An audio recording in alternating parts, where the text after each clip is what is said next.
So బయట చల్లగా వర్షం పడుతుంది. నేను ఇప్పుడే స్నానం చేసి వచ్చి ఏంటి స్పెషల్ అంటే అమ్మ వేడి వేడి పప్పుచారు. ఇదిగో చూసారా, వేడి వేడి పప్పుచారు, పొగలు పొగలు పొగలు ఇలా కక్కుతుంది. ఈ వేడి వేడి పప్పుచారులో కాకరకాయ ఫ్రై చేసింది. సో అమ్మ చేతి వంట ఇప్పుడు నేను ట్రై చేస్తాను.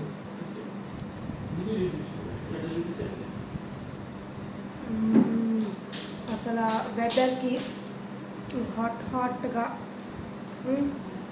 Bitter bitter taste. Super. Did I just tempt you? చాలా బాగుంది. నాకు అసలు పప్పుచారు లేకుండానే తినేస్తాను, అంత బాగుంటుంది ఫ్రై. సూపర్గా.